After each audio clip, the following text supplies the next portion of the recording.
11h11, bom dia, bom dia, bom dia, bom dia.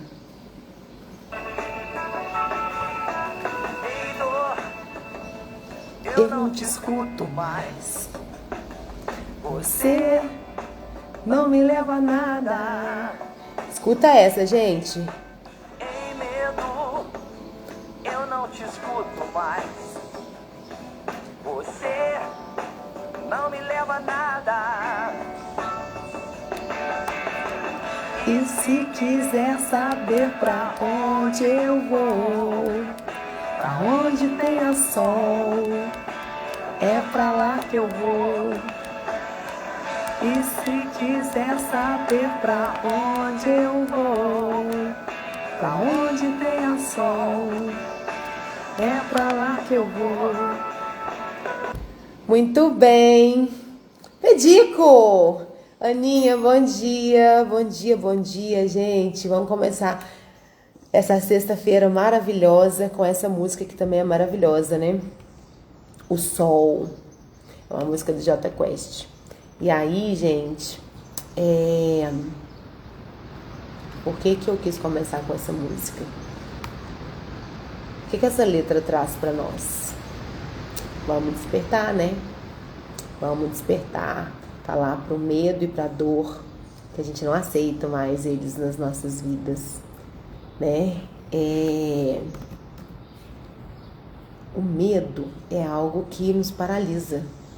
O medo, ele é importante, né? Porque o medo moderado, porque na verdade a gente nem chama medo, às vezes tem gente que chama de receio, né? Mas a gente tem cautela quando a gente vai agir, né? A gente não mete os pés pelas mãos. Isso é saudável. Agora, o medo que paralisa, que nos impede de chegar onde a gente precisa chegar, de tomar atitudes que a gente precisa tomar. Então, é sobre isso que a gente precisa refletir. E aí, hoje, a gente vai falar sobre a origem das nossas feridas. Estamos começando aqui, né, a parte 2 dessa obra maravilhosa, e que vai nos trazer, já está trazendo, tá, gente? Já está trazendo grandes revelações, pelo menos para mim, e eu tenho ouvido também de pessoas que estão acompanhando aí, estão conseguindo identificar, né, pontos que precisam ser trabalhados na vida. O que tem na sua vida nesse momento que está te incomodando? O que você acha que poderia ser melhor? E aí, descobrindo o que tem e que poderia ser melhor, por que poderia ser melhor e como? Esse como tá lá nas nossas origens, porque quando a gente descobre o que tá lá atrás, a gente trabalha isso, é possível, é muito possível, tá? E as coisas no presente se desenrolam. Olha que interessante, interessantíssimo. Marina, Grace Kelly, bom dia, minhas amigas amadas. Vamos começar então, a origem das nossas feridas. Parte 2. Item 3. Eu quero sentir que tenho valor. Ei, Cris, bom dia. Eu quero sentir que tenho valor. Num evento, há muitos anos, apresentei aos participantes a seguinte frase: não sou merecedor porque... Todos travaram em silêncio. Aos poucos e corajosamente foram começando a evocar suas verdades. Uma voz vinda dos fundos falou baixinho: não sou magra o suficiente. E aqui, cada um de vocês vai falando. Elé, bom dia. Cada um de vocês vai pensando. Como vocês completariam essa frase? Não sou merecedora porque... O que você acha que te falta para que você mereça alcançar aquilo que você quer? Tem uma pessoa aqui que falou, porque sou magra, não sou magra o suficiente. Então aqui, um sonho, por exemplo, que a pessoa tinha de ser modelo. Ei, Rodrigo Nonato, bom dia, meu querido. O que você gostaria de alcançar, mas que você acha, talvez consciente ou inconscientemente, mas aqui é a hora da gente acessar esses lugares, né? Não sou inteligente o suficiente, não sou magra o suficiente, como ali alguém disse, eu não sou boa o suficiente, não sou fluente o suficiente, não sou esperta o suficiente, não tenho o cabelo ideal, não tenho o corpo ideal. Beijos de luz, meu querido. Outra voz disse: vivo repetindo os mesmos erros. E outra: não sou bem-sucedido. E outra: não tenho uma carreira e dependo do dinheiro do meu marido. E continuaram a surgir. Aí aqui vários exemplos vão seguindo, tá? Se algum servir para vocês, ok. Se não, cada um tem o seu, né? Eu até acho que isso aqui é bem pessoal. Porque há pessoas mais atraentes do que eu lá fora. Porque sou preguiçoso. Porque sou obcecado pelo meu trabalho. Porque sou emotivo demais. Porque minha família é um caos. Porque não consigo fazer nada certo. Porque não sou inteligente o bastante. Porque nunca me abro para ninguém. Porque sou muito sensível. Porque sou gordo. Porque sou divorciado. Porque magoo as pessoas. Porque ainda estou solteiro. Porque as pessoas sempre me abandonam. Lágrimas começaram a encher os olhos dos participantes. Conforme ouviam as razões uns dos outros, negavam aquilo tudo com a cabeça. O exercício despertou um sentimento de união e solidariedade. Todos nós carregamos algo e estamos nessa jornada juntos. Poderíamos ter feito muitas rodadas de exercício, mas achamos que já tinha sido o bastante. Ei, mãe, bom dia.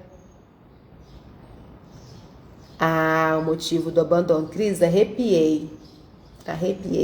Normalmente, gente, quem tem a ferida do abandono são pessoas cujos pais separaram e um dos pais saiu, então você ficou com um só, você fica com a sensação de que aquele te abandonou, de que você foi abandonada. A gente não tinha, talvez, a maturidade para pensar. O casamento dos meus pais acabou, mas meu pai continua sendo meu pai, minha mãe continua sendo a minha mãe, né? Nossa Senhora.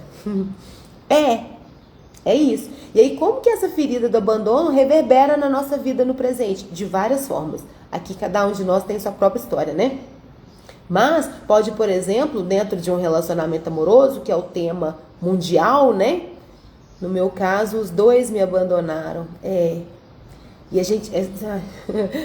hoje vai ser assim, gente. Forte demais.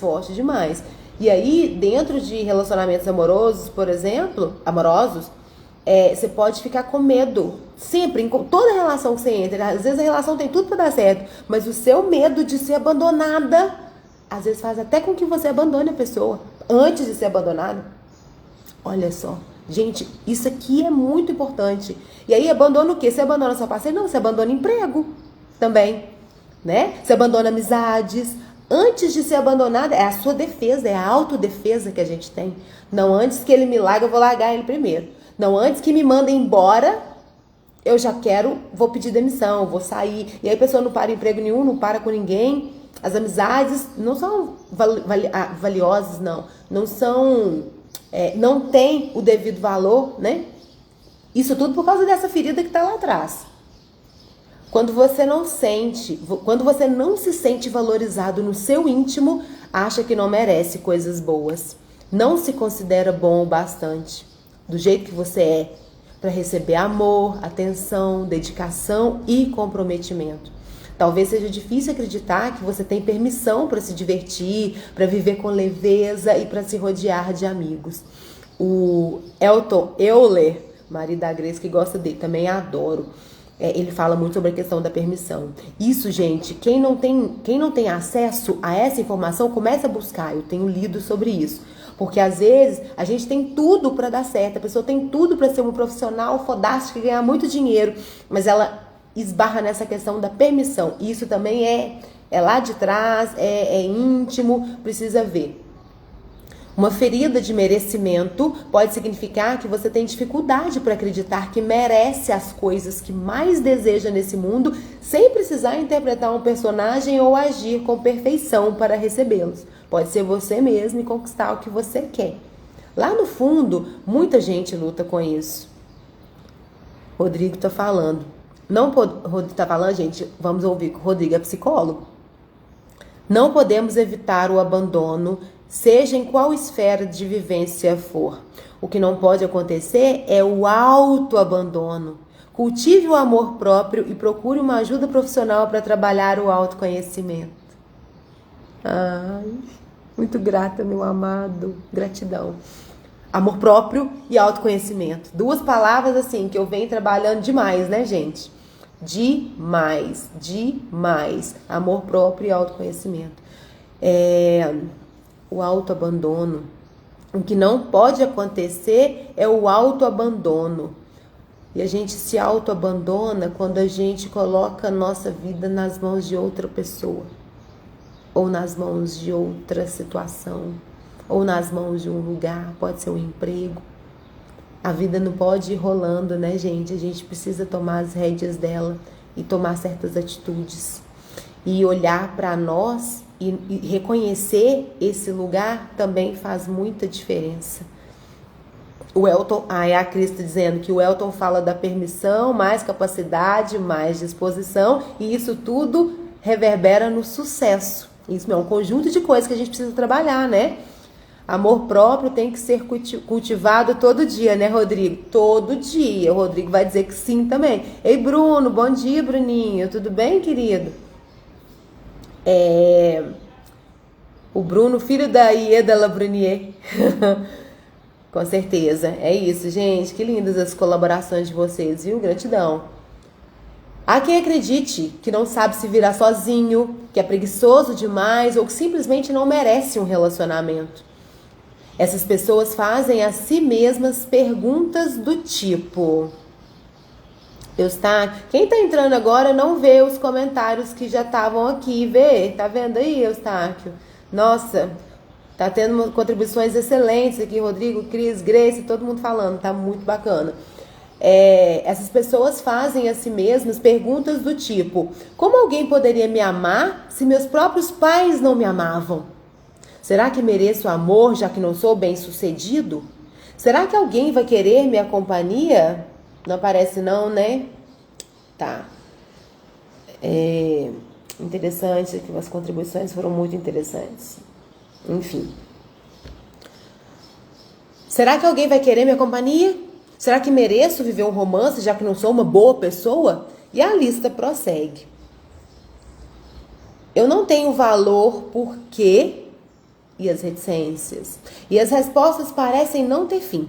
Cada um vai dando aqui o seu motivo. Isso aqui, gente, também eu acho que é interessante pensar assim, que a gente precisa ter um olhar, né?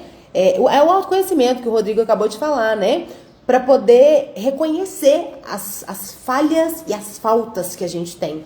Tanto nós, conosco mesmos, com o nosso jeito de ser, né? E com a vida, como com a nossa história, a nossa família de origem. Se cuide, se olhe com amor, mesmo nos dias difíceis. Rodrigo. Ei, Bruno, bom dia, meu querido. Se cuide, se olhe com amor, mesmo nos dias difíceis. Viu, Cris? É isso. Eu não tenho... aqui já foi. E se toda essa premissa for falsa? E se você tiver valor e merecer tudo de bom, como amor, diversão e amizade? E se?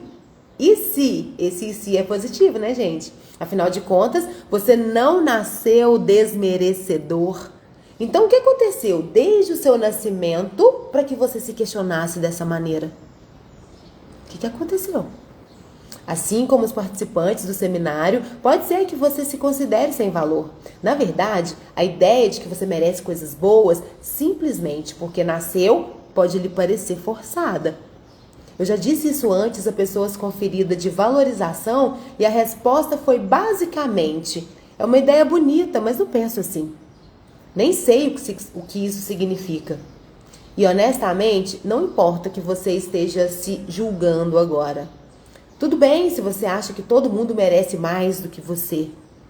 Mas eu queria muito explorar isso mais a fundo e ver se juntos encontramos mais sentido. Que tal? Como você começou a acreditar que é uma pessoa muito gorda, muito emotiva, não merecedora de amor? Como que se deu esse processo? Desde quando você se sente assim? Para as pessoas que se sentem assim já conseguem se olhar de maneira crítica, né? A Cris está dizendo, faça lembretes para você mesmo. Prenda nas paredes de sua casa e faça um ritual de ler todo dia. Assim mudamos nosso pensamento a respeito de nós mesmos. Sim, as afirmações positivas, né? Ontem na aula do avançado a gente estava falando sobre a importância de focar no self-talk. Self-talk é o inner dialogue, o diálogo interno. Que tipo de diálogo você costuma ter consigo mesma, consigo mesmo? Você diz coisas positivas para você como você diz coisas positivas para os seus amigos? Grace Kelly, de Paula Martins. Você fala que você é merecedora. Você, por ser tão esforçada, você merece chegar no topo. Você é tão inteligente, você é tão amorosa, você merece o melhor. Você merece um emprego bom, você merece um bom salário. Olha no espelho e fala isso. Gente, e a escrita, né? A escrita é ótima, né? A gente, no Circo de Mulheres, né? Que a gente faz muito essa prática. Escrever, escrever, escrever. E ler. E sai pregando pela casa. Se tá difícil de memorizar, sai pregando. Toda hora que você passar no lugar, você dá uma lidinha ali pra você não esquecer do valor que você tem. E não permitir que ninguém te coloque abaixo daquilo que você merece, né? Peraí que eu gosto de ler, né, gente, os comentários. Isso mesmo, Ju, falar bem de si mesmo. Onde essa história se originou? Quem plantou essa ideia pela primeira vez? E como você passou a desacreditar no seu valor? Assim como acontece com todas as nossas feridas, a resposta é mais simples do que parece. Sabia que você ia chorar. Chora, porque chorar faz bem, né? Mas depois você limpa as lágrimas e se embora para a vida. A vida é agora. E a gente começou, para quem não pegou a live lá do comecinho, né? A gente começou com um trecho da música do Jota Quest chamada O Sol, que fala: ei, dor, eu não te escuto mais. Você não me leva a nada. Ei, medo, eu não te escuto mais. Você não me leva a nada. E se quiser saber para onde eu vou, para onde tenha sol, é para lá que eu vou. Pega essa letra. Maravilhosa, né? Existe uma história de origem que convenceu você de tudo isso. Sabia que existe? Existe mesmo. E aí aqui um subtítulo. Eu não sou merecedor porque quanto mais tempo passo com as pessoas, mais me convenço de que todos nós podemos ter algum tipo de ferida de merecimento. Ou, pelo menos, questionamos nosso merecimento de tempos em tempos. Corina acorda antes do namorado dela todas as manhãs e se maquia. Depois volta para a cama para que ele pense que ela já acorda bonita sem se esforçar muito. Não vou julgar, não tô aqui para julgar ninguém, mas eu conheço uma pessoa que fazia isso. Mãe, você tá aí? Mãe! Lembra, mãe? Nós conhecemos uma pessoa que fazia isso com o cabelo. A pessoa, gente, tinha cabelo crespo, né? Só que ela só vivia de escova e chapa rodada e tal. Mas o parceiro dela não sabia disso não, né, mãe? Muito bem. Maravilhosa, né, amiga? Essa música. Christoph está convencido de que será desprezado pelas mulheres que acha atraente, a menos que ele passe a ganhar muito dinheiro. Tem homens que pensam isso, né? Hoje em dia até tem mulher também, que é através do poder aquisitivo, que acha que consegue pessoas. Tem homem que acha que é carro, que é posição social, que é, sei lá, uma roupa que veste. Ai, tem muito disso mesmo. Ari acredita que sua doença crônica desgastaria qualquer relacionamento e por isso decidiu nunca se casar. Acho triste. Believer e Thunder falam disso também. Quer colocar alguma coisa aí para nós sobre isso? As narrativas que esses indivíduos contam a si mesmos contam a si mesmos sobre si mesmos revelam uma ferida de valorização. Onde se iniciou a história de que você não é bom o bastante e não merece amor? Não merece ser desejado e ter alguém ao seu lado? Onde que surgiu? Você se lembra das palavras ou das declarações explícitas que originariam isso? Você se lembra das ações? Você se lembra de como foi aprender que o amor era condicional? Michael e Daiane, meu casal querido, tudo bem com vocês? Que eu não sei qual dos dois que tá aí, né? O amor é condicional. Não deveria ser, né, gente? Mas a gente ainda tá aprendendo, então pra nós ainda é. Tem condição pra amar. A gente ainda coloca condição. Ou da mensagem que o abandono transmitiu a você. Quando comecei a interagir com Verônica, ela tinha pouco mais de 50 anos. Era solteira, nunca tinha sido casada antes e não tinha filhos. Estava em terapia havia décadas, mas sem muito progresso. O Eldinho, Deus te abençoe. Tudo bem, querido da Dindinha?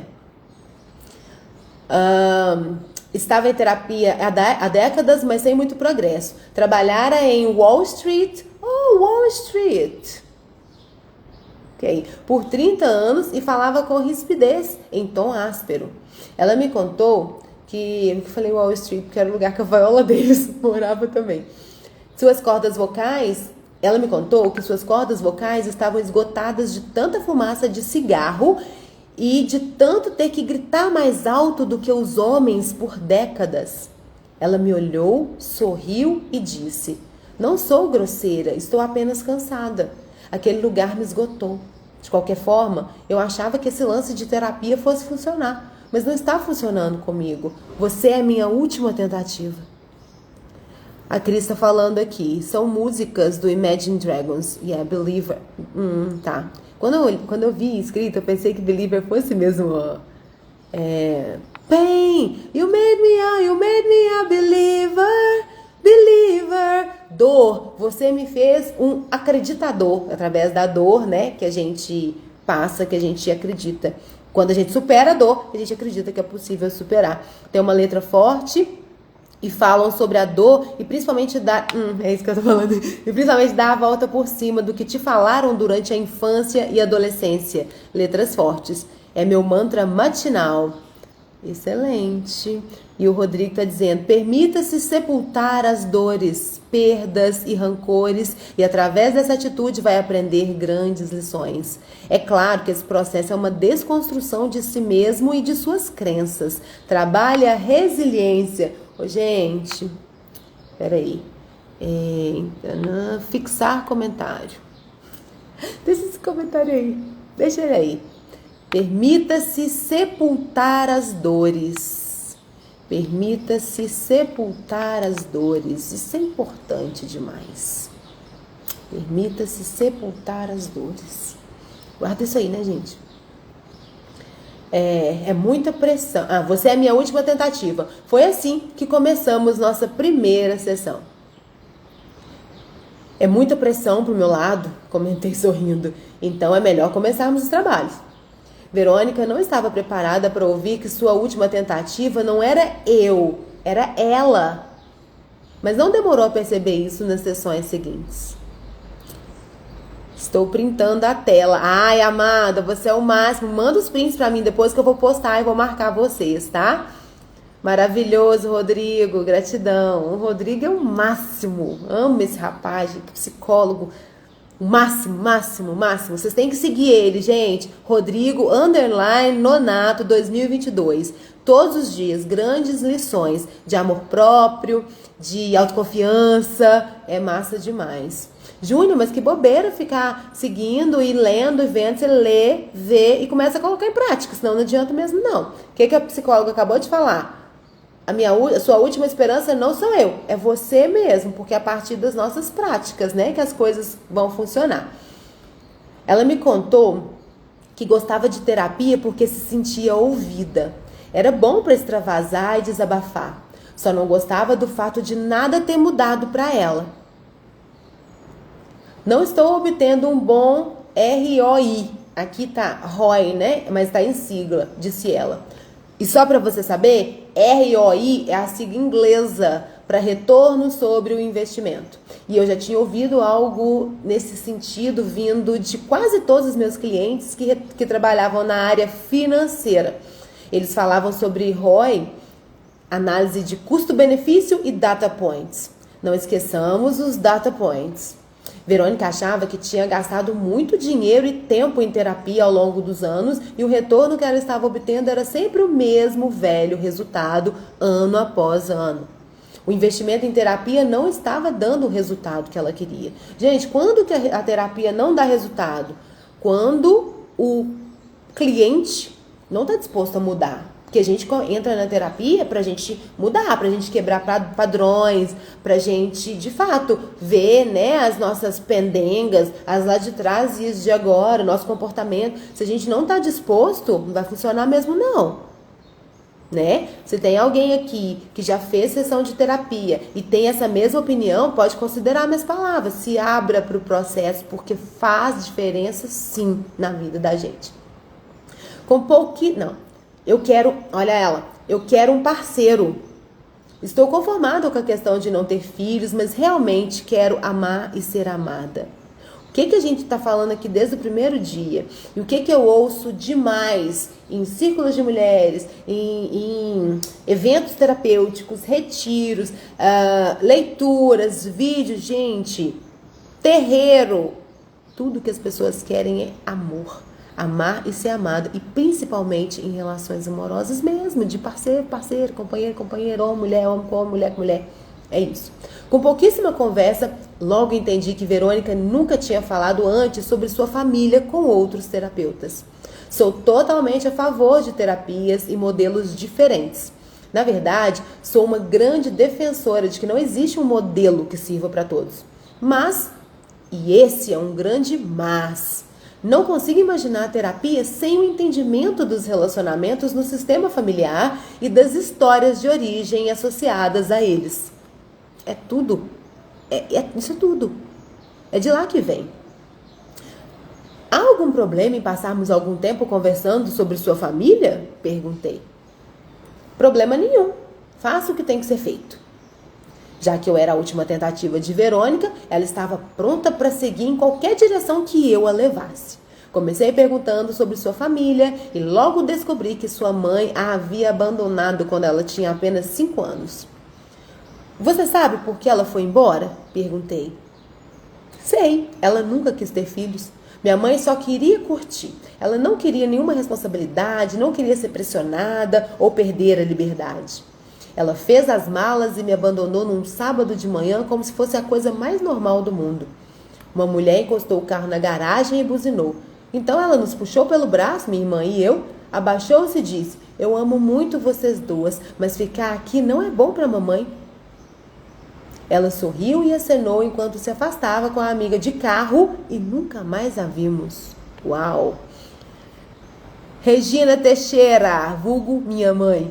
Faz diferença conforme a competência e profissionalismo do terapeuta. Lá vem ela, gente. Ai, ai. Mas faz diferença. Porque até o terapeuta que você considera, julga, que não foi bom, que naquele momento atendeu assim ou assado, fez você ter uma reflexão, de alguma forma. Então, como diz o pai Chico, nada é ruim, minha filha. Nada é ruim. Verônica não estava nem um pouco emotiva quando me contou isso. Estava no modo que chamo de narrativa factual. Isso acontece quando você deseja os detalhes do que aconteceu sem nenhuma conexão. Não é quando deseja, é quando você despeja os detalhes do que aconteceu sem nenhuma conexão com a emoção associada àquilo ou com o impacto que aquilo teve ou tem em você. Narrativa factual é um tipo de invulnerabilidade, um jeito de se proteger de algo que você considera intenso demais para sentir ou abordar. Verônica tinha se tornado uma excelente narradora factual. Enquanto falava, gente, durante muitos anos, eu também fui uma excelente narradora factual. Existe um evento que acontecia na minha infância e que durante muitos anos, inclusive, eu me coloquei como culpada. Sabe quando você se considera uma criança muito levada, né, que faz coisas assim, nossa, do arco da velha, e por isso se apanha demais.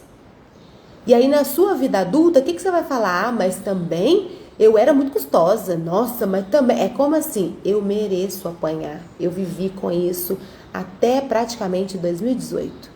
Eu justificava as surras que eu levava de uma certa pessoa que era o meu aliado parental. E aí, apanhava muito, apanhava de fazer xixi na calça, apanhava com objetos que vocês não imaginam, apanhava pra valer. E aí, na psicomotricidade relacional, eu entendi que ninguém merece passar o que eu passei e que criança nenhuma, independente do que fizer, merece apanhar como eu apanhava. Porque até ali, olha pra vocês verem onde que tá 2018, eu achava que, ele me batia, nossa, mas eu também... Não tenho mais eu, não, você não merecia. E você não merece. Você não merece apanhar, você não merece ser maltratada, você não merece ser escorraçada, você não merece ser espancada. Ninguém merece. Muito menos uma criança. Isso não é desculpa. Isso é uma relação disfuncional.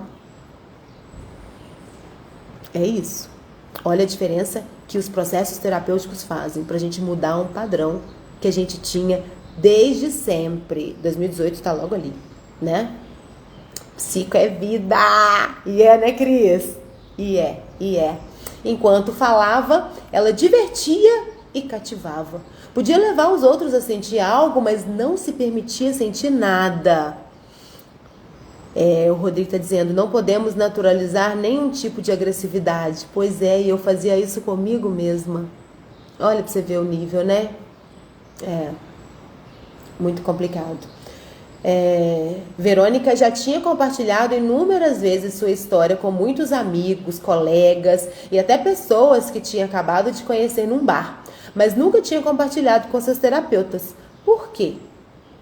Me tira fora dessa. Não era minha mãe, eu já falei, né? Que não era minha mãe. Mãe, mas chinelada você me dava, né? Tá. Eu te tirar totalmente não, viu? Oi, Agnes, bom dia. Gente, para quem tá chegando agora, estamos fazendo a leitura de um livro chamado Curando Suas Feridas de Origem. Um livro magnífico, no qual a gente vai aprender como destravar certas questões que a gente traz desde a infância para que tenhamos relacionamentos funcionais, para que vivamos melhor, para que as nossas relações, de uma maneira geral, sejam melhores. Esse sempre é a resposta para quê? Que agora eu me perdi. E por que a Verônica nunca tinha falado disso com as terapeutas dela? E ela disse, porque eles nunca perguntaram, respondeu ela, dando de ombros. Porque eles nunca perguntaram. E para ela, como ela não enxergava, ela não achava que era importante, né? Compartilhar isso. E ela estava certa. Eles não haviam perguntado, mas Verônica também não tinha comentado nada. Ela era inteligente, sabia que aquilo era algo importante na sua história. Ela só não queria voltar lá, pelo menos até aquele momento. Verônica já me seguia no Instagram havia mais de um ano e sabia qual era o meu esquema. Então vocês sigam o Rodrigo e procurem saber qual é o esquema dele também. E aqui a gente também tem outra psicóloga, que é a Marina Ferreira. Uma outra psicóloga, minha amiga, que trabalha na área da psicanálise, vai bem fundo, merece também ser seguida. A Marina também posta coisas muito interessantes. E a minha mãe tá dizendo, mas minhas chineladas levinhas, porque quem bate não sente, que te fez essa mulher maravilhosa. Mas essa parte eu já gostei. Ai, gente. Esse negócio de lei da palmada, né? Eu peguei essa época, mas eu palmei demais, meus meninos. Palmei, mangueirei, chinelei, misericórdia. Ela sabia que estava prestes a mergulhar em sua família de origem e sabia que esse estilo de terapia não se limitava a desabafos. Arregaçamos as mangas e trabalhamos em conjunto. Com a partida da mãe, Verônica foi deixada com uma história de origem de desmerecimento. Às vezes, a noção de que temos valor é erradicada num único momento. Outras vezes é lentamente removida por uma série de situações ou mensagens. No caso de Verônica, o abandono de sua mãe levou-a a acreditar que ela não era uma filha boa o suficiente para fazer com que a mãe ficasse. Não sou boa o suficiente para fazer com que o outro fique.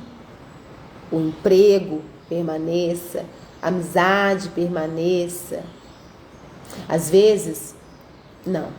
Como muitos que não se sentem merecedores, Verônica estava desesperada para encontrar alguém que reconhecesse o seu valor. Porém, quanto mais ela desejava um romance, menos aquilo acontecia. Ela terminava os relacionamentos depois de poucos meses. Muitas coisas podem contribuir para uma ferida de merecimento. E Verônica podia se enquadrar em todas. Ela não acreditava que as pessoas pudessem permanecer com ela. Acreditava que não era boa o bastante, valiosa o bastante, importante o bastante para que alguém quisesse ficar ao lado dela. Escolhia homens que não estavam disponíveis ou escolhia homens disponíveis e acabava dando um jeito de afastá-los. Mas vamos combinar que homem indisponível é o que mais está tendo no mercado? Fala aí, Rodrigo. Ela me contou que ficava testando os parceiros disponíveis com diversas tarefas. A testadora que havia em mim podia ver a testadora que havia nela. Ela pedia que levassem, buscassem roupa na lavanderia, que agendassem o serviço de diarista, que reservassem seus voos e que fossem responsáveis pelo abastecimento de comida em casa. Ela os tratava como empregados em vez de parceiros. Presente, inclusive. Pois é, né, Bruno? E é bom, né, quando a gente passa pelo processo terapêutico e a gente está disposto, aberto, porque a gente começa a reconhecer as nossas feridas, começa a reconhecer onde a gente precisa trabalhar, né? A partir daí que as curas começam a acontecer. E o Rodrigo está dizendo, não temos como mudar algo que aconteceu, mas podemos mudar a forma como olhamos e reagimos ao que aconteceu. Cuide de sua criança ferida. Isso aí. E há quem diga, obviamente que eu não vou lembrar quem, mas muito disso aí que você falou, né, Rodrigo? Que não importa o que aconteceu com a gente, importa o que a gente faz com o que aconteceu, né? Agir com maturidade, com sabedoria. E o autoconhecimento é o que vai nos levar para esse lugar, né? De olhar também com amor para nós mesmos, como o Rodrigo já tinha falado anteriormente também. Ela os tratava como empregados ao invés de parceiros, mas durante muito tempo não conseguiu ver qual era o problema, até que começamos a fazer juntas o trabalho de cura da origem. Verônica testava seus parceiros de maneira tão excessiva que no final eles iam embora. Ela estava numa missão de sabotagem, mas não conseguia enxergar isso. Já era hora de Verônica ver como o seu passado estava comandando o show e a mantendo numa espiral de padrões de relacionamentos pouco saudáveis. Era o momento de Verônica se esforçar e ver o tamanho do impacto que sua infância teve sobre ela. Bruno está dizendo aqui que essa fala é do Jean-Paul Sartre. Obrigada, filósofo Jean-Paul Sartre. Os nomes eu não lembro nunca, né? Pois bem, e de onde veio a sua ferida de merecimento? Como diria o psiquiatra e psicanalista suíço Carl Jung, quem não conhece ele, né, gente? Até você se tornar consciente, o inconsciente dirigirá a sua vida e você o chamará de destino. Vou repetir. Até você se tornar consciente, o inconsciente dirigirá a sua vida e você o chamará de destino. Eu gosto dessa frase, gosto mesmo. É do Carl Jung. Você também precisa explorar e começar a enxergar sua infância mais claramente. Tem muita gente que esconde, né, coisas que aconteceu na infância e que foi traumática, mas que para a pessoa foi normal. Olha o que eu acabei de contar sobre mim mesma. Como veremos, pais indisponíveis, condicionais do seu amor ou hipercríticos contribuem fortemente para sentimentos de autodepreciação. Um dos seus pais ou alguém importante na sua vida exibiu alguma dessas características? E a Cris está dizendo, estado de consciência é estado de presença. Certíssima, certíssima. Aqui vão aparecer alguns subtítulos, tá? E o primeiro é a indisponibilidade. Pais indisponíveis têm um impacto sobre os filhos. Há sempre uma história por trás da falta de disponibilidade de alguém. Se você lida com alguém indisponível, se já lidou, ou se você não lida, a partir de agora você vai conseguir identificar. Gente, olha que rico. Porque o que eu falei lá atrás, né? E sempre é bom repetir. Essa leitura vai nos proporcionar a oportunidade de curar quem veio antes, de nos curarmos e de curarmos as gerações vindouras. Nossos filhos não precisam passar pelo que nós passamos, ou pelo que nós passamos no passado, ou pelo que nós estamos passando no presente, né? A partir dessas reflexões que a gente vai fazendo e as grandíssimas contribuições que vocês vão dando, hoje inclusive estão dando um banho de contribuições. Muito grata por isso, viu? Excelente. Há sempre uma história por trás da falta de disponibilidade de alguém, mas ter pais que nunca estão disponíveis para você é doloroso. É confuso e é solitário. E com frequência resulta numa ferida de merecimento. Então, se você é pai e está indisponível para o seu filho, e aqui eu não estou falando nem de... Porque às vezes os pais são separados, né, gente? Hoje em dia isso é super, hiper, mega comum, né? Mas a gente cria, às vezes, isso nos filhos. Então, já que a gente está vendo que pode acontecer, como que essa questão pode ser amenizada? Se ela não puder ser totalmente resolvida no momento, como que ela pode ser amenizada? Lar é onde buscamos orientação, amor, proximidade e conforto. Claro, acreditar que somos merecedores é, em última análise, um trabalho interior. Mas quando somos crianças, nosso valor está ligado à maneira como os adultos à nossa volta nos tratam, falam conosco e falam sobre nós. Temos que nos dedicar todos os dias. Isso aí, todos os dias. É importante, né? Porque o que acontece? E muitas coisas do que eu falo é de fato o que eu vivo, né? Quando os pais se separam, eles ambos precisam perceber, né, gente? Eu separei de fulano, fulana, mas eu não separei dos filhos, não, né? E aí, o que acontece? Os filhos têm que ir para um lado ou para o outro. E aí, certamente, o lado que os filhos ficam, eles vão passar a maior parte do tempo, o outro lado que está fora precisa se preocupar em se manter presente aqui. Eu tinha pouca presença do meu pai, embora a minha relação amorosa, afetiva com ele fosse fortíssima, né? E é até hoje, mesmo 7 anos depois dele ter desencarnado, ainda é, mas a presença dele eu não tive muito, né? Os filhos sentem, seja o pai que sai, seja a mãe que sai, mas, gente, não perca, né? Quem tá aqui, quem vai assistir depois, porque todo mundo tem isso, a gente tem isso na família, às vezes a gente vive isso, mas às vezes a gente convive com pessoas que vivem também, então isso é importante. Nossa casa é o primeiro lugar onde aprendemos, né? Quem se importa ou quem não se importa conosco, se somos dignos e se somos merecedores ou não. Famílias de origem são decisivas em estabelecer e manter a autoestima nas crianças, e relações familiares desempenham um papel central na formação do nosso bem-estar ao longo da nossa vida. Ai, Ju, grata por essa fala. Gente. A indisponibilidade pode se manifestar como inconsistência ou como ausência, ou, em casos extremos, como o de Verônica, como o abandono, né? No caso da mãe dela, a mãe dela simplesmente foi, né? Nós, Cris e eu, temos uma amiga que passou por essa situação também. E é igual o Rodrigo falou, o que não pode acontecer? O autoabandono. Sua mãe te abandona, seu pai te abandona, a avó te abandona, namorado te abandona, todo mundo. Você não pode se abandonar, porque a única pessoa que vai estar com você até o final é você mesmo, né? Inconsistência é uma das formas mais comuns de indisponibilidade. Imagine pais que enviam mensagens confusas para os filhos. Um dia eles ajudam você com seu dever de casa, cheios de orgulho, e outro dia criticam você por não conseguir fazer o dever sozinho. Ou lhe dizem palavras de apoio em momentos difíceis, mas outras vezes mandam você engolir o choro ou resolver seus problemas por conta própria. Ou conversam com você de maneira amorosa quando você comete um erro ou os decepciona, mas outras vezes... Mas outras vezes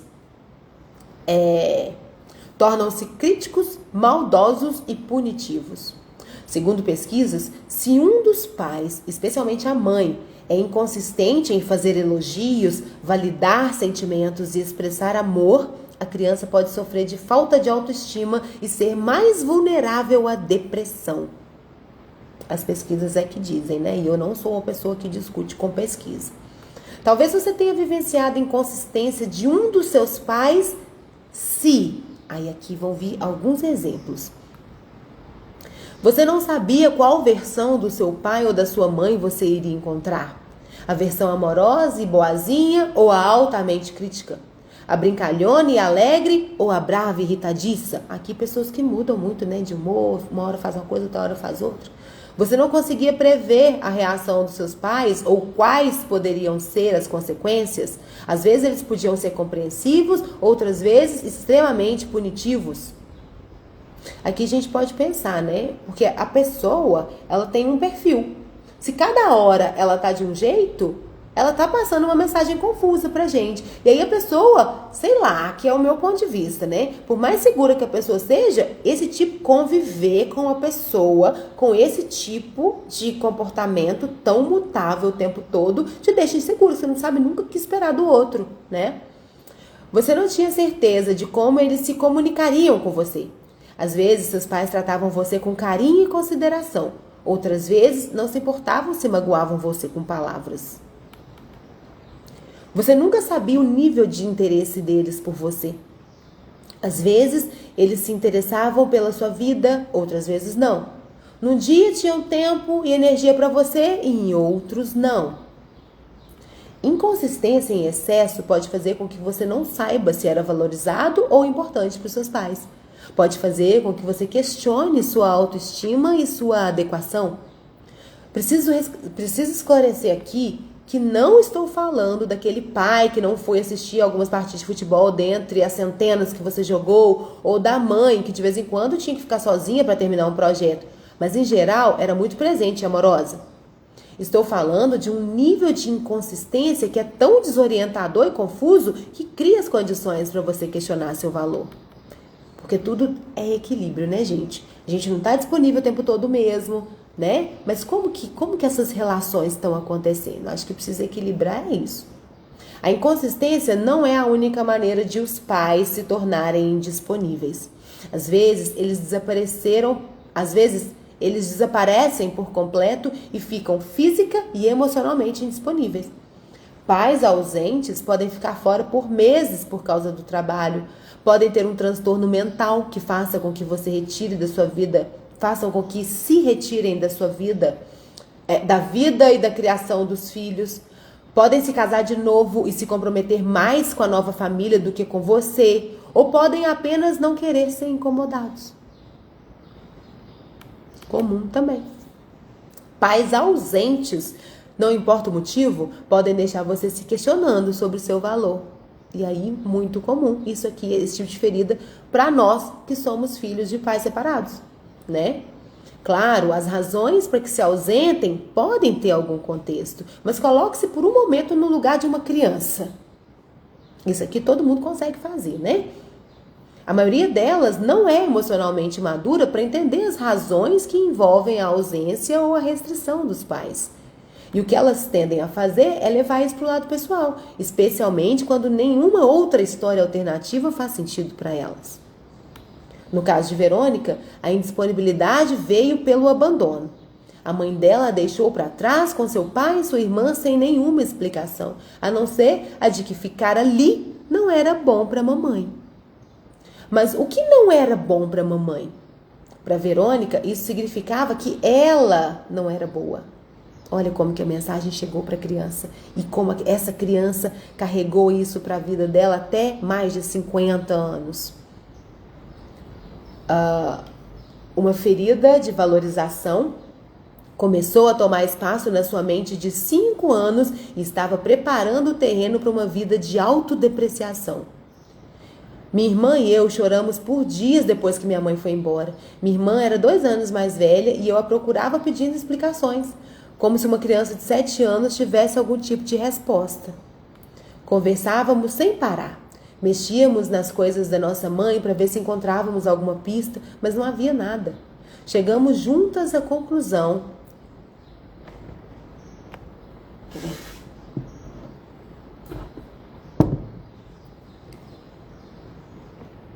Chegamos juntas à conclusão de que a causa éramos nós. Nada mais fazia sentido. Se ser mãe não fazia bem a ela, então o problema eram suas filhas, certo? Dá para conectar isso? Dá para contestar? Não dá, né, gente? Depois de sentir a dor que ela trouxe à tona por um momento e reconhecê-la, eu disse: deve ser impossível acreditar que você merece uma relação duradoura, uma pessoa que vá ficar ao seu lado quando sua própria mãe não ficou. Não era uma pergunta, porque eu já sabia a resposta. Verônica também já sabia a resposta, mas aquela era a primeira vez que alguém dizia isso a ela de maneira tão direta. E você? Consegue olhar para trás, para sua infância e observar se os seus pais estavam de algum modo indisponíveis para você? E consegue se lembrar de como você se sentia diante dessas demonstrações de inconsistência, ausência ou abandono? Eu me sentia devastada. E a ferida do abandono é com essa que eu cresci. Vamos tentar isso juntos? Que tal?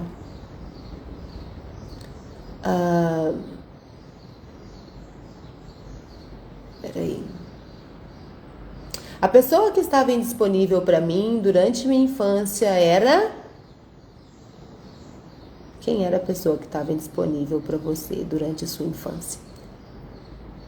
O tipo de indisponibilidade que vivenciei era inconsistência, ausência ou abandono? Identifique a sua. O tipo de indisponibilidade que vivenciei era inconsistência, ausência ou abandono? Eu tenho duas dessas.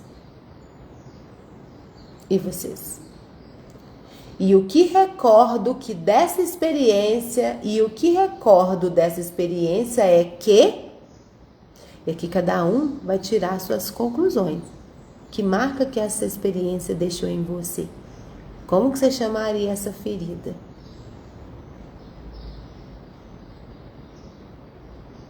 Você está fazendo um belo trabalho aqui. Está começando a se envolver com o processo. A indisponibilidade pode não ser tudo que você lembra. Existem várias maneiras pelas quais os pais contribuem para a ferida de merecimento dos filhos. Minha gente. Eu gostaria de continuar, mas eu acho que até aqui, todas, Grace, até aqui nós já temos material suficiente para refletirmos, né? Nós vamos voltar amanhã, às 11h11. Amanhã é sábado, né?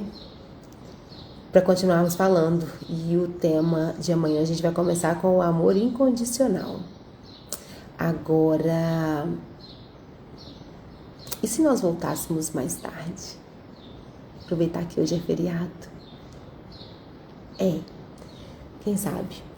Se eu não aparecer por aqui mais tarde, amanhã às 11h11 a gente se vê. Quero agradecer demais a presença de vocês por aqui. Poxa, essa foi fundo. É nesse nível, né, Cris? É nesse nível. E, gente, olha só. As minhas mães. Cara, eu sou cheia de mãe. Além de mim mesma, né, que estou no processo de me maternar. E esse processo é constante. Aqui, Mãe Maria do Rosário. E aqui, minha mãe, Yansan. Epa, rei! É a mãe do Bruno também. Ai, elas estão aqui comigo. Eu preciso delas. E elas me dão energia, força, coragem, amor, proteção. É isso e tudo. Palavras me faltaram aqui. Cris. Foi lindo e maravilhoso. Gratidão, amada. Gratidão também, amada, pela sua presença. Você que é uma pessoa tão cheia de coisa para fazer e tá aqui, né? Yansan, Cris, é ela, nossa Oiá maravilhosa. Epa, rei. A Cris, que é uma maravilhosa contadora de histórias e conta lindamente a história de Yansan através do livro que foi escrito por meu também amigo Bruno Rodrigo Oiá, a menina que conquistou os ventos, e que eu traduzi para o inglês. Oiá, the girl who conquered the winds. A gente tem muita história para contar, minha gente. Eustáquio, amado, gratidão pela sua presença. Mãe, tia Aline, Rodrigo, cujo comentário está fixado aqui. Eu vou finalizar essa live de hoje relendo o comentário do Rodrigo. Grata, querida, sua trajetória linda. Essa sua amiga, te amo, Cris. Muito grata também, viu, por fazer parte, por ter estado aqui comigo hoje. Hoje nossa live foi supimpa. O Rodrigo disse o seguinte: permita-se sepultar as dores, perdas e rancores e através dessa atitude vai aprender grandes lições. É claro que esse processo é uma desconstrução de si mesmo e de suas crenças. Trabalhe a resiliência. É isso, né? Sejamos resilientes. Gratidão. Gratidão a todos pela presença, pela energia partilhada, pelo tempo, né? Todo mundo que tá aqui tem 1000 coisas para fazer e parou um minutinho para olhar para você mesmo. O tempo não foi para mim, o tempo foi para você. Que bom, né? Nós merecemos esse tempo, merecemos mesmo. Um beijo com muito amor para cada um de vocês que está aqui e que passará por aqui depois. Bye, bye.